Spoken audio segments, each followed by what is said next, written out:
O desejado de todas as nações. Capítulo 19.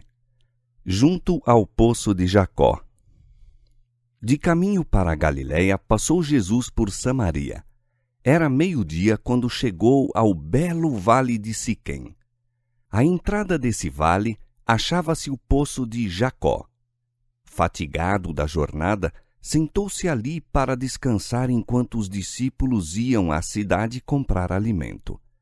Judeus e samaritanos eram acérrimos inimigos, evitando tanto quanto possível todo trato uns com os outros. Negociar com os samaritanos, em caso de necessidade, era na verdade reputado lícito pelos rabis. Qualquer contato social com eles, porém, era condenado. Um judeu não tomava emprestado nem recebia obséquios de um samaritano, nem mesmo um pedaço de pão ou um copo de água. Comprando comida, os discípulos estavam agindo em harmonia com o costume da nação. Além disso, não iam, entretanto. Pedir um favor de um samaritano ou buscar por qualquer maneira beneficiá-lo não entrava nas cogitações nem mesmo dos discípulos de Cristo. Ao sentar-se à beira do poço, Jesus desfalecia de fome e de sede. Longa fora a jornada desde a manhã e agora dardejavam sobre ele os raios do sol de meio-dia. A sede era-lhe acrescida ao pensamento da fresca e refrigerante água ali tão perto e, todavia, inacessível para ele, pois não tinha corda nem cântaro e fundo era o poço. Cabia-lhe a sorte da humanidade e esperou que viesse alguém para tirá-la. Aproximou-se uma mulher de Samaria e, como inconsciente da presença dele, encheu de água o cântaro. Ao voltar-se para ir embora, Jesus lhe pediu de beber. Um favor como esse, nenhum oriental recusaria. No Oriente, a água era chamada o dom de Deus. Dar de beber a um sedento viandante era considerado tão sagrado dever que os árabes do deserto se desviariam do caminho a fim de o cumprir. O ódio existente entre judeus e samaritanos impedia a mulher de oferecer um obséquio a Jesus. O Salvador, porém, buscava a chave para esse coração e, com o tato nascido do divino amor, pediu, não ofereceu um favor. O oferecimento de uma gentileza poderia haver sido rejeitado. A confiança, no entanto, desperta confiança. O Rei do Céu chegou a essa desprezada alma pedindo um serviço de suas mãos. Aquele que fizera o oceano, que rege as águas do grande abismo e abre as fontes e rios da terra, repousou de sua fadiga junto ao poço de Jacó e esteve na dependência da bondade de uma estranha até quanto a dádiva de um pouco de água. A mulher viu que Jesus era judeu. Em sua surpresa, esqueceu-se de satisfazer-lhe o pedido, mas procurou indagar a razão do mesmo. Como é, disse ela, que sendo tu judeu, me pedes de beber a mim, que sou mulher samaritana? Jesus respondeu: Se tu conheceras o dom de Deus, e quem é o que te diz, dá-me de beber, tu lhe pedirias, e ele te daria água viva. Tu te admiras de que te pedisse mesmo um tão pequenino favor, como um pouco de água do poço aos nossos pés. Houvesse tu me pedido a mim, e eu te haveria dado de beber da água da vida eterna. A mulher não compreendera as palavras de Cristo, mas sentiu-lhes a solene importância. Sua atitude leve, gracejadora, começou a mudar. Supondo que Jesus falasse do poço que lhes estava em frente, disse: Senhor, tu não tens com o que atirar, e o poço é fundo. Onde, pois, tens a água viva? És tu maior que o nosso pai Jacó, que nos deu o poço, bebendo ele próprio dele? ela via diante de si apenas um sedento viajante, exausto e poento. Comparou-o em seu espírito com o honrado patriarca Jacó. Alimentava o sentimento tão natural de que nenhum outro poço poderia ser igual àquele que fora legado pelos pais.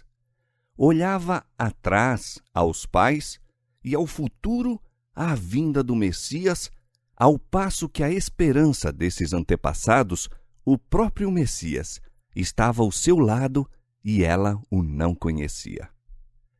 Quantas almas sedentas se acham hoje junto à fonte viva e olham, todavia, à distância em busca das fontes da vida? Não digas em teu coração: quem subirá ao céu? Isto é, a trazer do alto a Cristo. Ou quem descerá ao abismo? Isto é, tornar a trazer dentre os mortos a Cristo. A palavra está junto de ti, na tua boca e no teu coração. Se com a tua boca confessares ao Senhor Jesus, e em teu coração creres que Deus o ressuscitou dos mortos, serás salvo. Jesus não respondeu imediatamente à pergunta a seu respeito, mas com solene seriedade disse: qualquer que beber desta água tornará a ter sede, mas aquele que beber da água que eu lhe der nunca terá sede, porque a água que eu lhe der se fará nele uma fonte de água que salte para a vida eterna.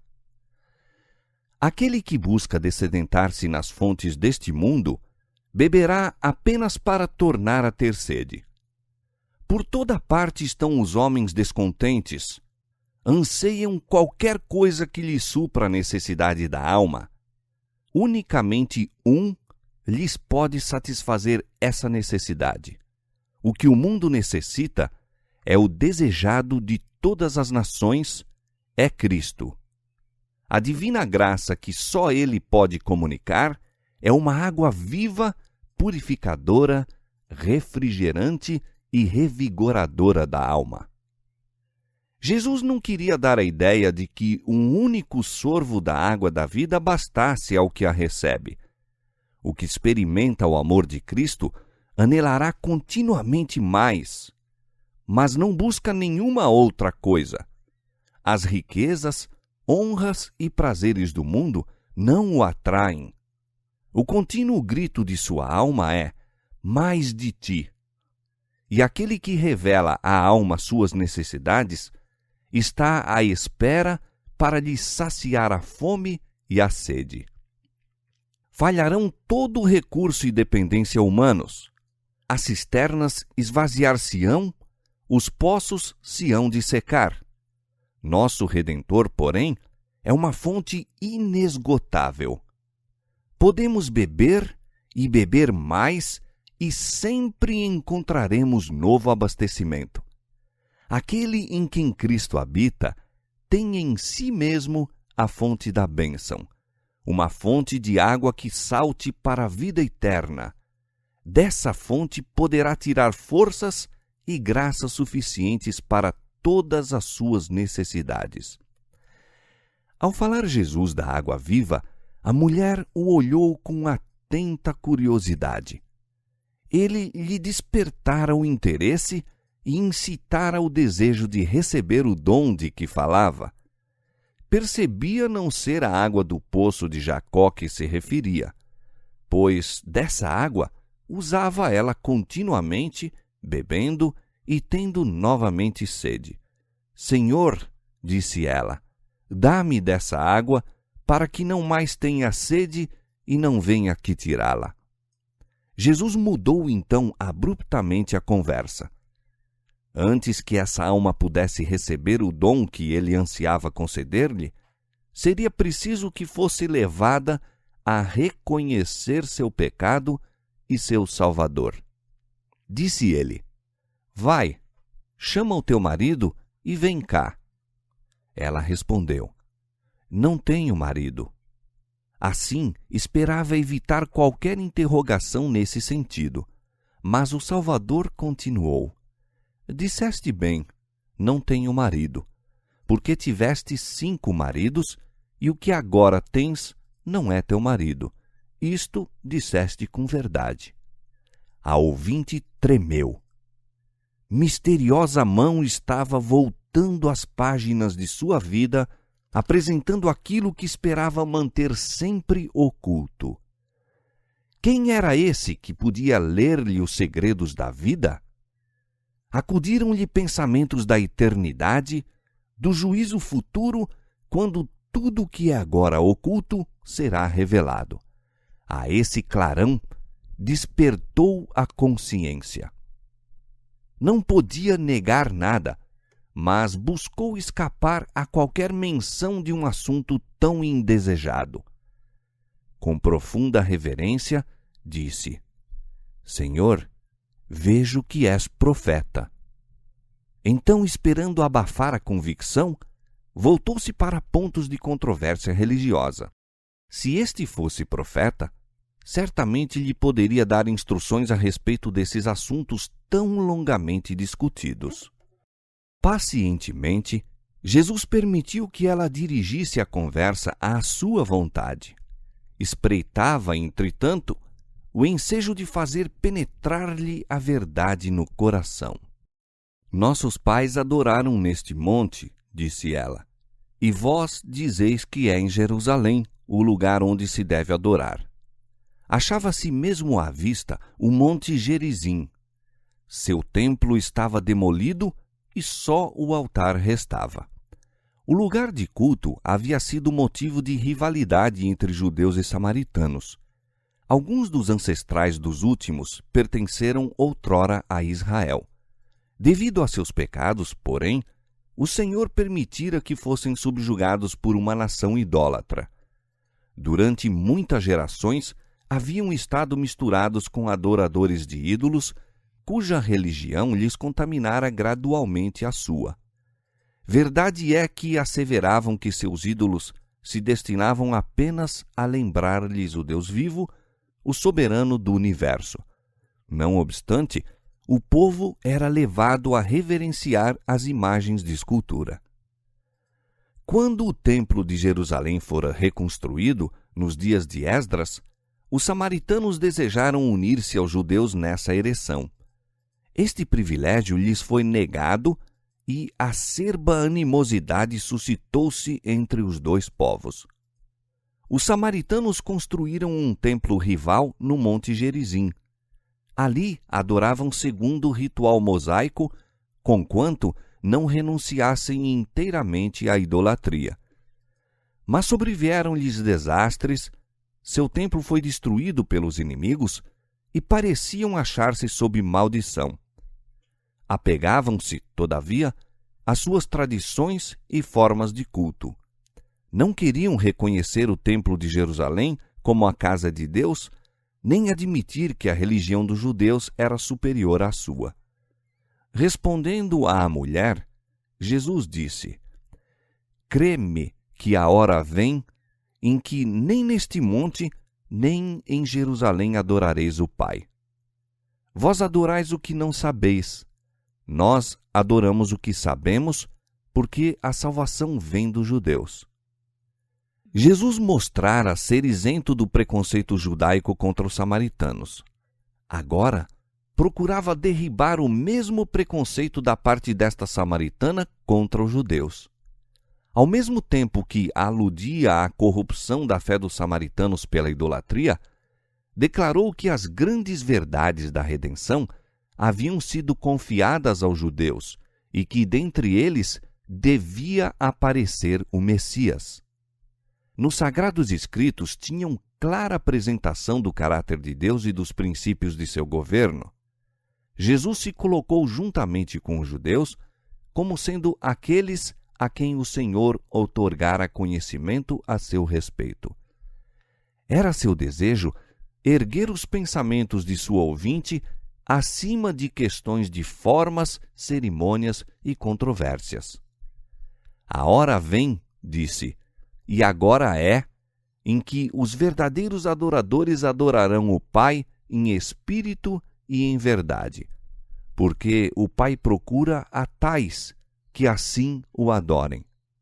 Deus é espírito, e importa que os que o adorem em espírito e em verdade. Aí se declara a mesma verdade que Jesus expusera a Nicodemos quando disse: aquele que não nascer de novo, de cima, diz outra versão, não pode ver o reino de Deus. Não por procurar um monte santo ou um templo sagrado, são os homens postos em comunhão com o céu. Religião não é limitar-se a formas e cerimônias exteriores. A religião que vem de Deus é a única que leva a Ele. Para o servirmos devidamente, é mister nascermos do Divino Espírito. Isso purificará o coração e renovará a mente, dando-nos nova capacidade para conhecer e amar a Deus. Comunicar-nos-á voluntária obediência a todos os seus reclamos. Esse é o verdadeiro culto. É o fruto da operação do Espírito Santo. É pelo Espírito que toda prece sincera é ditada e tal prece é aceitável a Deus. Onde quer que a alma se dilate em busca de Deus, aí é manifesta a obra do Espírito e Deus se revelará a essa alma.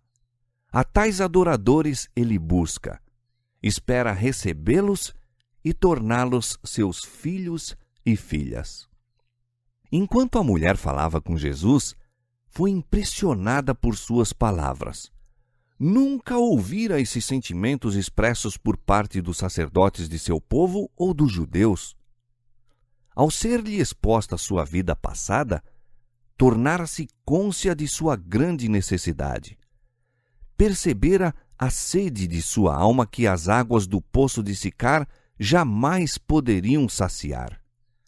Coisa alguma de tudo com que estivera em contato até então a despertara para mais elevada necessidade. Jesus a convencera de que lia os segredos de sua vida. Sentiu, entretanto, que ele era seu amigo, compadecendo-se dela e amando-a.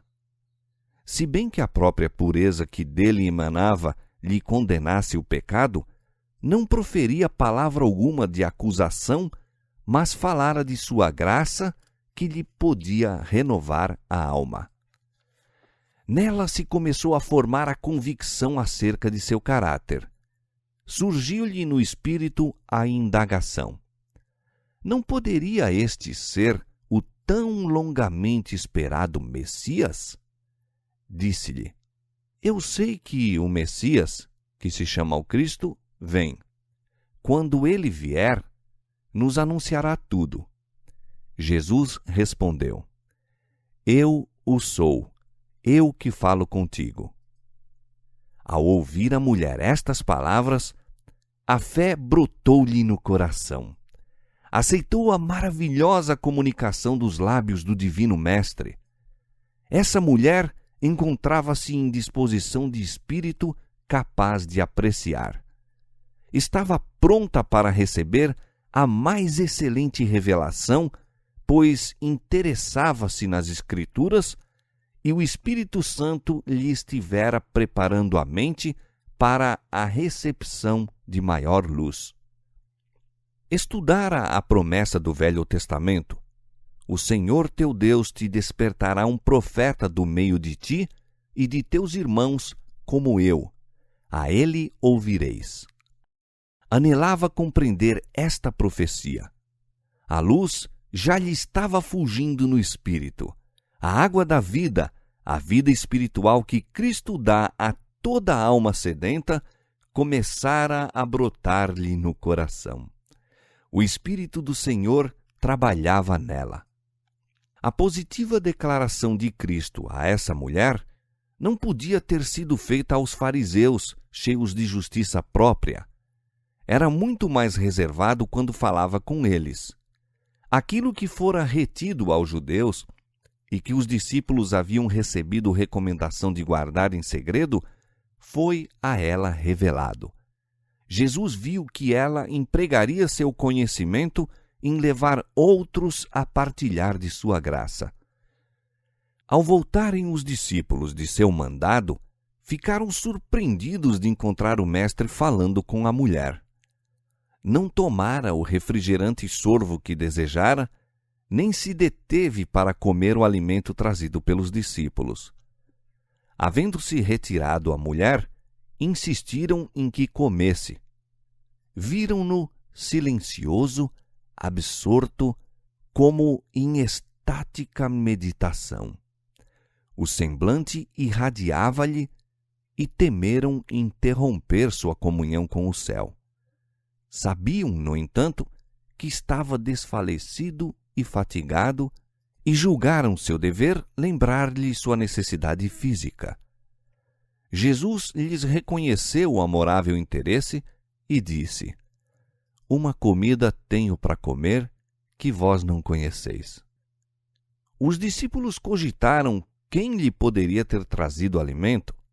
Ele, porém, explicou: A minha comida é fazer a vontade daquele que me enviou e realizar a sua obra.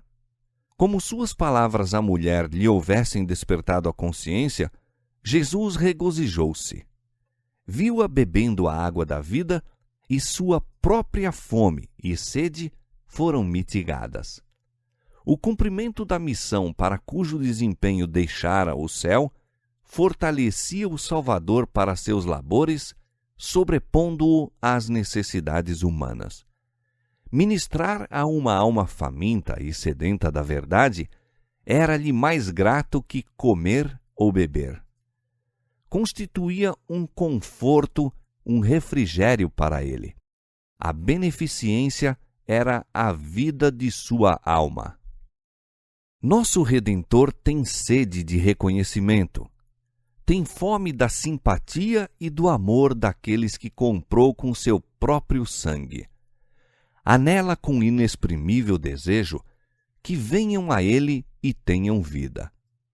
Como a mãe espreita o sorriso de reconhecimento de seu filhinho, o qual lhe revela o alvorecer da inteligência, assim está Cristo, atento à expressão de grato amor que revela haver começado a vida espiritual na alma.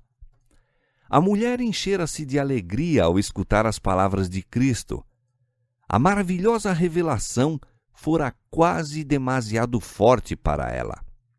Deixando o cântaro, voltou à cidade para levar a outros a mensagem. Jesus sabia por que ela se fora. O cântaro esquecido revelava eloquentemente o efeito de suas palavras. O veemente desejo de sua alma era obter a água da vida, e olvidou seu objetivo em ir ao poço, esquecendo a sede do Salvador que se propusera satisfazer. Coração transbordante de alegria, apressou-se em ir comunicar a outros a preciosa luz que recebera. Vinde, vede um homem que me disse tudo quanto tenho feito, disse ela aos homens da cidade. Porventura não é este o Cristo? Suas palavras tocaram o coração deles. Havia em sua fisionomia expressão nova, uma transformação em todo o seu aspecto. Despertou-se-lhes o interesse em ver Jesus. Saíram, pois, da cidade e foram ter com ele. Jesus, ainda sentado à borda do poço, pôs-se a olhar para os campos de trigo que se estendiam diante dele, seu delicado verdor banhado pelos dourados raios do sol. Chamando a atenção dos discípulos para a cena, serviu-se dela como de um símbolo. Não dizeis vós que ainda há 4 meses até que venha a ceifa? Eis que eu vos digo: levantai os vossos olhos e vede as terras que já estão brancas para a ceifa. E olhava, enquanto assim dizia, aos grupos que se vinham dirigindo ao poço. Faltavam 4 meses para a ceifa do cereal. Havia, entretanto, uma colheita pronta para o ceifeiro. O que ceifa, disse, recebe galardão e ajunta fruto para a vida eterna. para que assim o que semeia como o que ceifa, ambos se regozijem. Porque nisto é verdadeiro o ditado, que um é o que semeia e outro o que ceifa. Aí indica Jesus o sagrado serviço que devem a Deus os que recebem o Evangelho. Cumpre-lhes ser instrumentos vivos em suas mãos. Ele lhes exige o serviço individual. E quer semeemos ou ceifemos, trabalhamos para Deus. Um espalha a semente, outro ajunta na ceifa, e tanto o semeador como o ceifeiro recebem galardão. Regozijam-se ambos na recompensa do seu labor. Jesus disse aos discípulos: Eu vos enviei a ceifar onde vós não trabalhastes. Outros trabalharam, e vós entrastes no seu trabalho. O Salvador antecipa aqui a grande colheita do dia de Pentecoste. Os discípulos não deviam considerá-la como resultado dos próprios esforços. Entravam no trabalho de outros homens. Desde a queda de Adão, Cristo estivera sempre a confiar a semente da palavra a seus escolhidos servos para ser semeada nos corações humanos. E uma invisível influência, sim, uma força onipotente, operava silenciosa, mas eficazmente para produzir a colheita. O orvalho, a chuva e o sol da graça de Deus haviam sido dados para refrescar e nutrir a semente da verdade. Cristo estava prestes a regar a semente com seu próprio sangue. Seus discípulos tinham o privilégio de ser coobreiros dele e dos santos homens da antiguidade. Pelo derramamento do Espírito Santo no Pentecoste, milhares se haviam de converter em um dia. Isso era o resultado da semente lançada por Cristo, a colheita de seu labor. Nas palavras dirigidas à mulher à borda do poço, fora lançada boa semente e quão rapidamente se obteve a colheita. Os samaritanos vieram a ouvir Jesus e nele creram. Aglomerando-se ali em torno dele, assediaram-no com perguntas, recebendo ansiosamente suas explicações de muitas coisas que para eles haviam sido obscuras. Escutando-o, suas perplexidades se começaram a desvanecer. Era como um povo em meio de grande treva, seguindo um súbito raio de luz, até chegarem à claridade do dia. Mas não se satisfizeram com essa breve entrevista. Ansiavam ouvir mais e dar a seus amigos também a oportunidade de ouvir esse maravilhoso mestre.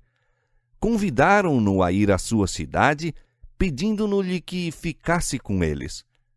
Durante 2 dias deteve-se em Samaria e muitos mais creram nele. Os fariseus desprezavam a simplicidade de Jesus. Passavam-lhe por alto os milagres e pediam-lhe um sinal de que era o Filho de Deus.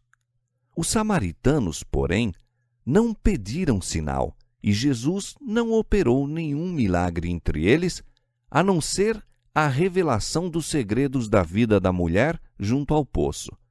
Entretanto, muitos o receberam.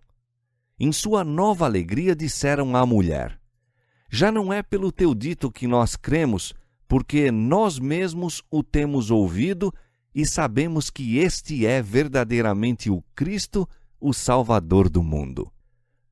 Os samaritanos criam que o Messias havia de vir como o Redentor não só dos judeus, mas do mundo. O Espírito Santo dele predissera por meio de Moisés como um profeta enviado por Deus. Por intermédio de Jacó, fora declarado que a ele se congregariam os povos, e de Abraão, que nele seriam benditas todas as nações da terra. Nessas escrituras baseavam os samaritanos sua fé no Messias. O fato de haverem os judeus interpretado mal os últimos profetas, atribuindo ao primeiro advento a glória da segunda vinda de Cristo, levara os samaritanos a desprezar todos os sagrados escritos com exceção dos que foram dados por meio de Moisés. Ao demolir, porém, o Salvador essas falsas interpretações, muitos aceitaram as últimas profecias e as palavras do próprio Cristo com relação ao reino de Deus. Jesus começara a derribar a parede de separação entre os judeus e os gentios e a pregar salvação a todo o mundo. Conquanto judeu, misturava-se sem restrições com os samaritanos, anulando os costumes farisaicos de sua nação. Apesar de seus preconceitos, aceitou a hospitalidade desse povo desprezado. Dormiu sob seu teto, comeu com eles à mesa, partilhando do alimento preparado e servido por suas mãos. Ensinou em suas ruas e tratou-os com a máxima bondade e cortesia.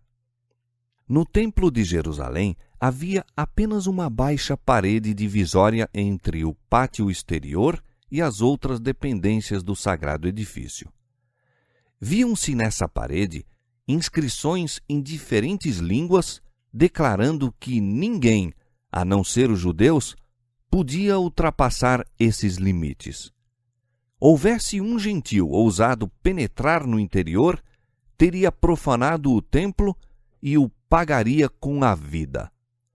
Mas Jesus, o originador do templo e de seu serviço, atraía a si os gentios pelo laço da simpatia humana, ao passo que sua divina graça lhes trazia a salvação que os judeus rejeitavam. A permanência de Jesus em Samaria destinava-se a ser uma bênção para os discípulos, ainda sob a influência do fanatismo judaico.